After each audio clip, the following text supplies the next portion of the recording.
Welcome back, man. It's your boy Action Jack. I know I've been gone for a minute, but when work calls, work calls.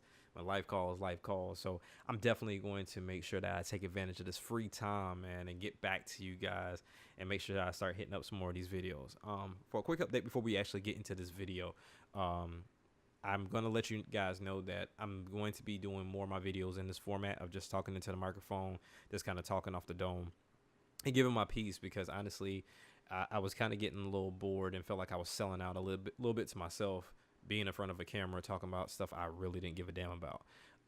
So most of it I did. Some of it I was just like, okay, it's just in the media, it's in the swing of things. So it is what it is. I felt like I was losing myself a little bit in it. So what I'm going to do for the stuff I am interested in, I am going to continue to take that skit form. I really enjoy doing that, regardless of how much time it takes. But I'm really going to get into that. But to get into the video, this video is going to be about the Stadia Connect. I know I'm a little behind, but like I said, when I find time, I find time. So I'm definitely going to give you guys my piece and my opinion about what happened with Stadia Connect. So please stay tuned.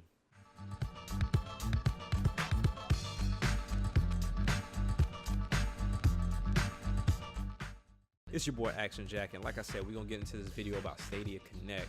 Man, I'm telling you, I told you guys in the first video, and if you have not seen the first video, it's one of the very first videos I ever made about Stadia Connect when Google initially announced Stadia.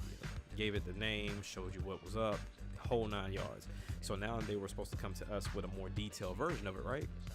Okay, so Google once again did what most of your big wigs tend to do. I'm gonna come in, throw a couple of little pieces and treats at you, and then I'm going to make sure that I reel you in, and I'm not going to give you the real when I reel you in. So this is how I look at it. I'm pretty sure you've seen 1,000 videos giving details about what Stadia is, so I'm not even going to waste your time. But what I'm going to do is just give you my piece on how I felt like they wasted our time and how I feel like they're really in a way trying to take advantage of and trying to make a mockery out of gaming in general. Like I said, gaming is near and dear to my heart. It's a hobby. It's something I love. It's something I show passion for. And this community, while it is tainted in certain areas, it definitely has its following, and it definitely has people that ride and die for it and really take this shit to heart, because gaming really saves a lot of us, whether it's escaping from the real world or giving us jobs or really giving us something passionate to talk and mingle and meet good people with. So whenever I see someone really trying to come at it for the love of the money, I really get into defense mode about it. And one can say like, oh, all businesses are in for the money. Yes, that is true. Your whole point is to make a profit, but don't try to make a profit off of just stupid shit. So it's kind of in the same form to where when Epic made it real big with Fortnite, you saw everything coming behind it. Much in the same vein, when Mortal Kombat got hot, you saw everything come behind it, but nothing was like the original. So you see all those people trying to copy, and at that point you taint it, and that kind of goes back into like the Atari when you talk about the gaming freeze, like the gaming crash. It's just a bunch of people trying to copy the trend, and you're really oversaturating the actual community. So let's get into it, right? So Google go and they announce their thing, and they talking about the speeds you need to have and the games you'll have and which ones will be free and which ones you can pay full price for, and the controller itself and founders packs and all this other stuff, right? Pricing looks cool, everything looks great, right? So I gotta get into it. The controller looks nice. They're giving me string. I can play anywhere? Nah, not really. In the beginning, no. I can play with the Ultra Chrome cast joint. I can play, on my Pixel. I can, play in certain places, but it has to be with this controller. Later down the line, I can use keyboard, mouse, any controller I have around the house. Possibly anything with a Chrome browser per se. Like OJ said, Play Essence. Go check out his channel if you want like detailed gaming news. But anyway, like he said, you can even play it on your Wii U because it has a Chrome browser on it, right? So, you can play this joint anywhere. So it sounds so enticing. But here's how I look at it. When I see Nintendo and I see Sony and I see Microsoft, and hell, even when I see Steam, I see people that came into this business, yes, to gain a profit and to create product, but at the same time, you can see over time, passion was being plugged in, passion was being given. We see it first and foremost with Nintendo. Nintendo puts passion in everything that they do, trying to give you a brand new experience, trying to give you like the fun of playing with friends and family, whether it's local and sometimes multiplayer or online. They're always coming with something new and fresh to make sure that we're not just getting your typical, oh, the graphics increased and here's a cinematic video game. Now, not to say that cinematic video games are a bad thing, it's just Nintendo's going to give you more. When I look at Sony is, yes, they're trying to push the envelope. Yes, Sony is going to give you the cinematic vibes, but at the same time, one thing I will never take from Sony is Sony gave me Jak and Daxter. Sony gave me Sly Coope. They gave me Uncharted 1 and 2. I don't care for the other ones. Oh, that was Naughty Dog, but part of Sony's camp. They gave me good games and good experiences like Ratchet and Clank. I enjoy Sony. Like I said, Sony is kind of like that middle child, to where like, yeah, you're not responsible for everything like the older child, but at the same time, you can't get away with everything like the younger child. So Sony's kind of like that middle child, to where, you know they're around and you know they're going to be in the picture every time you see them. But they don't really stand out all that much unless you have people that's in the Sony camp really like cheering with the pom poms and sis kumbah with it. When it comes down to Microsoft, I'll be the first to tell you, I didn't think Microsoft was still going to be here. I really thought they were going to come in, see if they can strike lightning the first time on the go and leave it alone. The 360 blew me away. And I don't care what anybody says. The Xbox One blew me away. The Kinect blew me away. And here's why. Because that was them trying something new. It was them trying something different. And even if it didn't work and people say, I don't want it, I don't want to pay $500, they tried something new. And that's all the credit in the world I can give you, is to try something that no one else is doing and seeing if you can push the envelope to make things more accessible for people that want to play video games that have whatever reason they can't play. So I applaud Microsoft for that. So when I look at Google has their foot in almost everything. So when I look at it from this game standpoint, I'm like, you're trying to come to the forefront into the gaming world. There's a $1 billion plus industry, and you're really trying to take advantage of it because you're trying to get money, but not necessarily give me a product. You don't like the Ultra Chromecast. Okay, cool. It's good for watching YouTube and streaming stuff from your phone, your Android phone, and all that good stuff. That's cool. But it's no Fire TV. There's no Roku.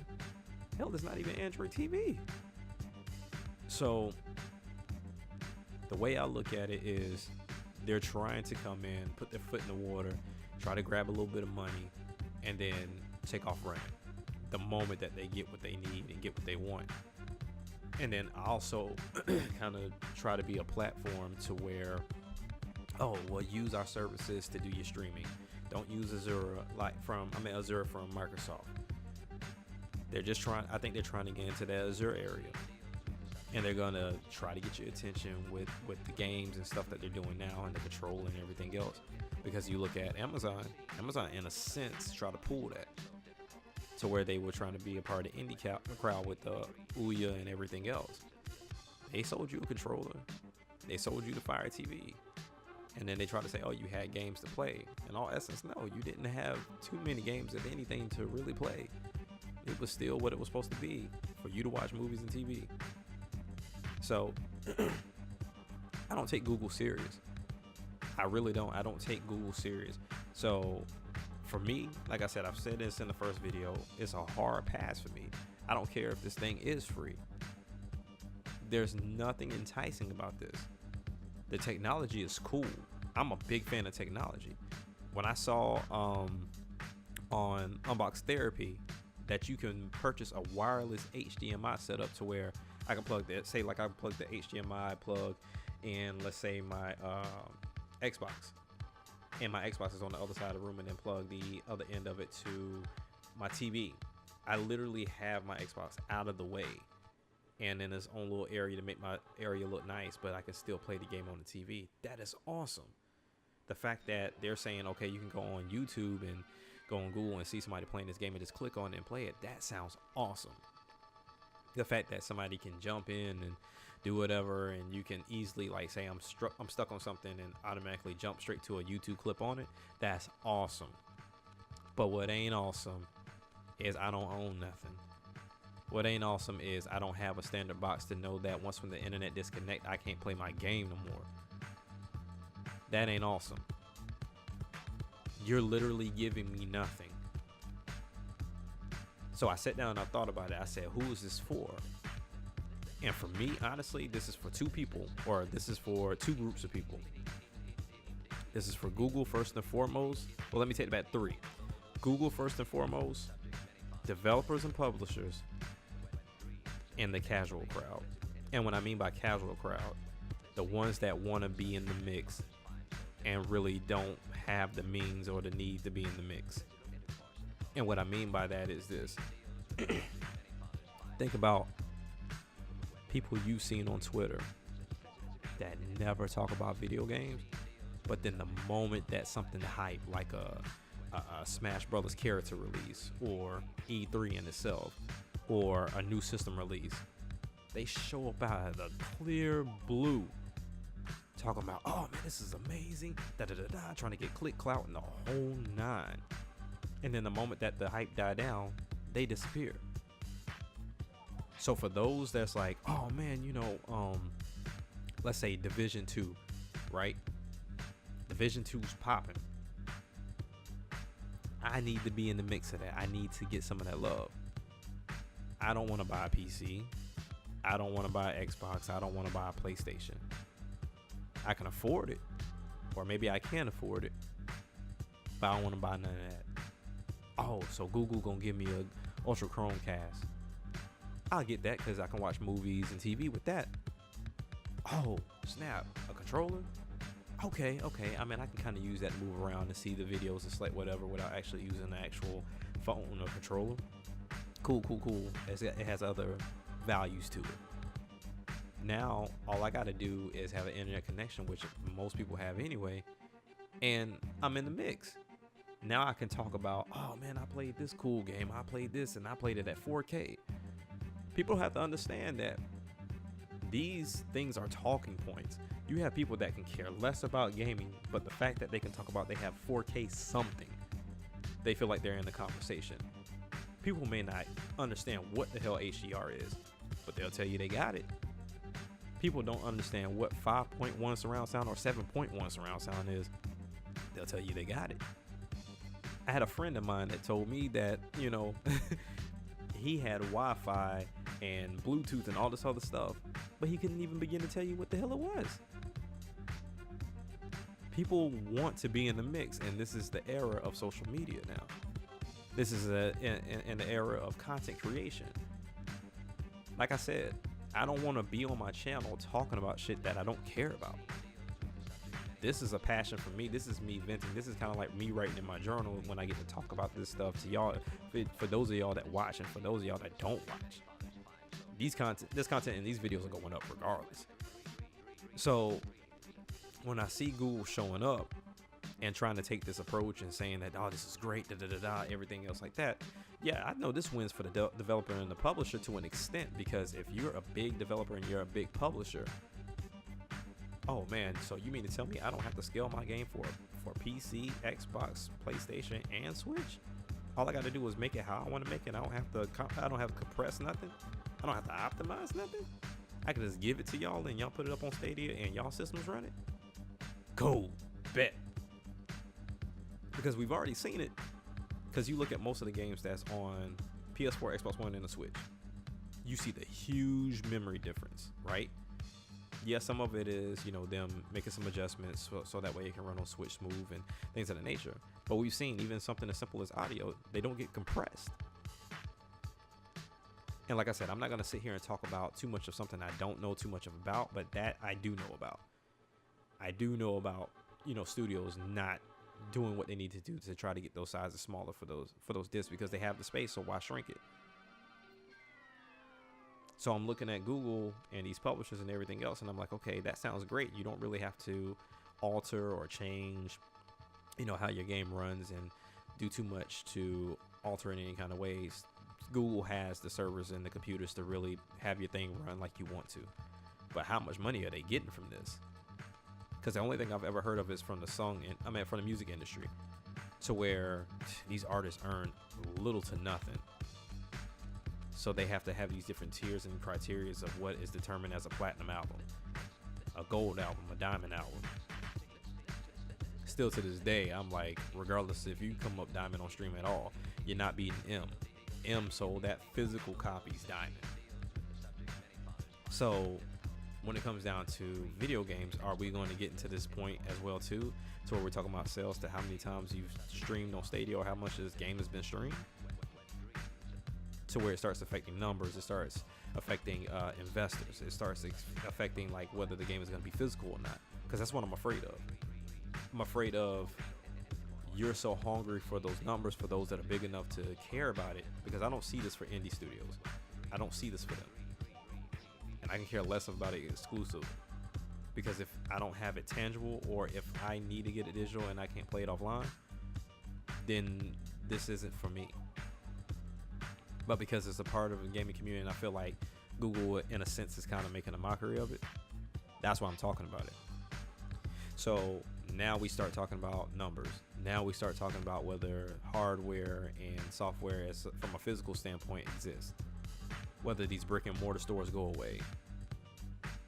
Could this turn into a Amazon versus brick and mortar store, to where I can go down to GameStop and pre-order Pokemon Sword and Shield right now for $5, and then pay it off over time, or either pay it off now and then go pick it up either at a midnight release or pick it up, the day it actually comes out. But then there's 50 other people that's like, oh no, I just order on Amazon, and then get mad when it shows up late. You have to understand, like, when you have access to stuff, I've been in a position where you don't have access and you have to use Amazon. That's where Amazon's beautiful. I used to live in Alaska, so a lot of stuff didn't come there unless you pre-ordered. And so you were screwed if you did not pre-order. So at this point, I feel like if you're here within, I say, the lower 48s, which excludes Hawaii and Alaska, you should be straight. Unless you live in a rural area. And I was born and raised in a rural area in Alabama, so I know about it. But now we're in a day and age where you can pre-order. You know what I'm saying? Like, you can definitely find other ways, and I feel like we're getting too lazy. And I understand convenience, but there's a difference between convenience and being lazy. So I love, being able to access my games just like the next man or woman, from a digital standpoint. But at the same time, I'd be damned if I'm going to not be the one waving the flag for GameStop. I don't give a damn what anybody says. I've never had a bad experience in GameStop. Never. I've understood the concept about GameStop from the jump. That's just like saying you're mad because your partner screwed you over in a deal when you know he's a shady character. That's just what he do, and you a fool for going to him, so why cry about it? When it comes down to GameStop, that's how they make their money. For them to sell you a game for $60, buy it back from you from 30 if it's brand new, and then sell it back to you for 55 used. That's how they make their money. And I understand business. So I'm a consumer who understands business, and I understand that Google is a business, but at the same time, as a consumer, I know you're here just for the money and you're not here for the passion for real. So that's why I have a problem with it. But if you're into it, if you want to purchase it, if you want to try it out, I'd be more than happy to watch, and I'll be here to listen, because I'm not one that's going to close off my mind and say, okay, that's it, I'm wiping my hands with it. But from what I'm seeing right now, this ain't it. I would have much rather Google go the route that Apple's going. To me, I think what Apple's doing is a great idea. And for those of you that don't remember, I did a video on it too. Go check that video out. But Apple is, to me, that's a great idea, because mobile gaming, there's people that really want to get into it, and regardless of whatever, like, you just don't know what's good and what's bad on the mobile front. And so Apple's kind of, you know, chopping that up a little bit and putting certain games in the store for something that you subscribe to. No ads, great games, and they're actually, you know, something that's meant to be played on a phone, not, oh, here's my phone and let me go grab a controller. That has to be the stupidest setup. Why would I need a controller for a game on the phone? It was much in the same vein how people were trying to put games on the Apple Watch. Why? It's not meant for that. It's here to tell you time and help you with your workout. The last thing you need to do is put a video game on it. But like I said, that's been my piece, man. Honestly, Google, man, honestly, y'all need to get it together, bro. Like, if you're not here for it for real, and y'all here just to grab some money and run, man, stay out of it. Like I said, Microsoft is already handling it with xCloud. I'm so ready to see that. If Sony get into it, I'm ready to see it. If Nintendo get into it, then I'm ready to see it too. But I know that's 3 companies that is going to do it in a passionate way. And even if they don't do it great, they still have physical ways to access their games. So, it's been your boy Action Jack, man, and before to I can't even talk today, man. I'm riled up a little bit, but you know, be sure to check out my E3 video, man. I'm trying to do all E3 coverage for every event that happens from Sunday on, and it's gonna be a little difficult because of, you know, my work schedule and everything else, but I'm going to try to at least, you know, do my reactions and try not to watch it while I'm at work. It's gonna be a little difficult because I'm on social media, so therefore people don't know how to keep their mouth shut for the most part with certain stuff. So it is what it is. But yeah, hopefully I'm able to be a part of some other channels and, you know, do some recaps and everything like that. So please be sure to look out for that. Man, I'm just looking to have fun this week. This is my Christmas right here, man. This is my Christmas as an adult. E3 is my Christmas. So I'm looking forward for the content from Nintendo, Sony, and Microsoft. But I know Sony ain't got nothing going on for E3, but I'm pretty sure they'll probably toss something on their own somewhere in here. But like I said, this has been your boy Action Jack, and this is another video. And like I said, just me ranting. And, you know, do what you do, man. And I'm back, baby. I'm back. Peace.